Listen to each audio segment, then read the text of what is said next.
following substances. Boy, I'm getting dry. So for marijuana, 26% of our 7th graders say it's very easy to get marijuana. 64% of our 9th graders say it's very easy to get marijuana if they really want it, and 82% of the 11th graders.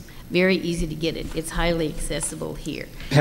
One other thing I want to share is the California Department of Ed gives people such Ralph and myself, they give us sheets with, they call them performance indicators, and they rank our school districts according to the results of the California Healthy Kids Survey. By the way, this is public information. If anybody wants to see the results of their local school district, you can go on West Ed's website. It's www.wested.org.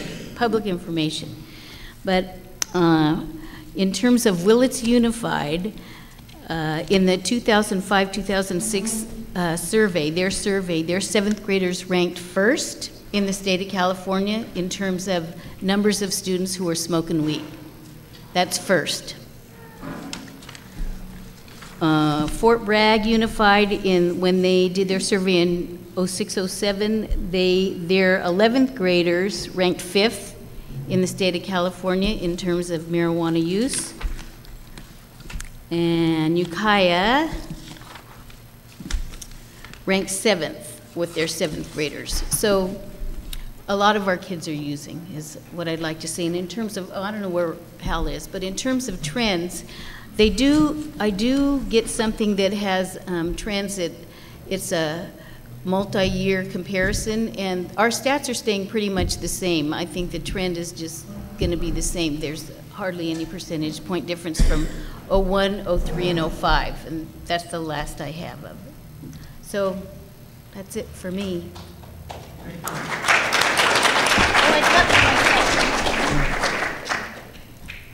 Hi, my name is Karen Wandry. I'm the executive director of an organization called the Mendocino County Youth Project, which for the last 34 years has provided a variety of services for children and youth from ages 0 to 21 throughout the county. And a big part of what we've done has been alcohol and drug prevention work. Before I go any further, I want to give my thanks to our district attorney and to Ralph Cantor for their remarks, which basically was half of my original presentation. They made those points. And I want to thank them for that. I also wanted to say that if you're interested in hearing more about Ralph's ideas, on October 15th, a wonderful woman by the name of Linda Chamberlain, who's an expert on the adolescent brain and the effects of alcohol and drugs on adolescent brains, is coming to the county for a workshop. The morning will be for professionals and the evening will be for youth and their family members. And if you're interested, I'll hang around afterwards and I'll be able to give you a flyer if you want one. And she's just fantastic. Carol and I have heard her before and she's wonderful. Yeah. So I want to say that what I'm going to say today is really based on the experience of what I've heard from my own staff and the staff of people at AODP, from teachers, from people who work throughout the county with children and youth, and that's where I have my information from. I also want to say Hal made this reference to this paper that I wrote. It's not published yet, but I am free to give it out in draft form, and it's basically about the challenges of doing prevention around marijuana abuse in a county which has the particular social norms that Mendocino County has around marijuana use.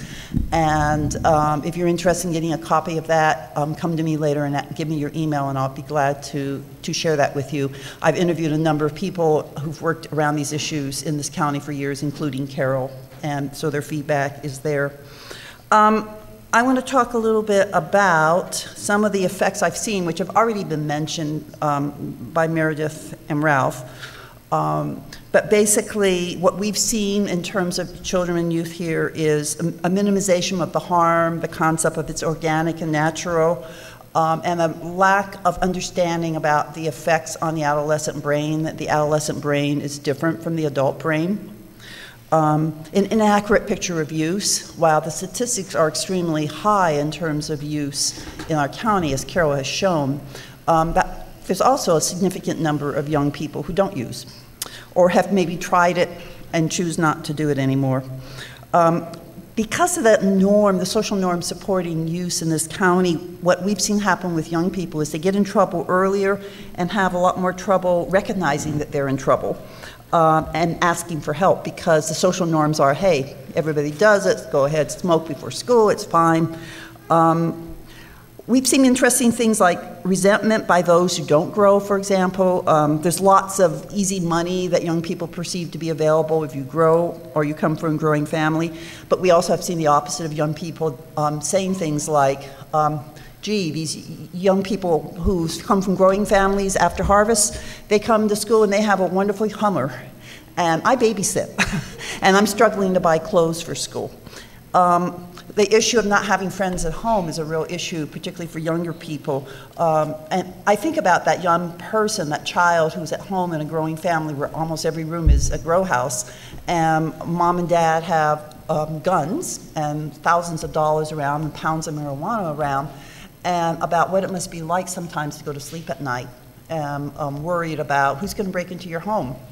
And is something going to happen? And we see the reports in the paper all the time about the violence that's associated, and also people who aren't involved, who are innocent bystanders. So the fear of the violence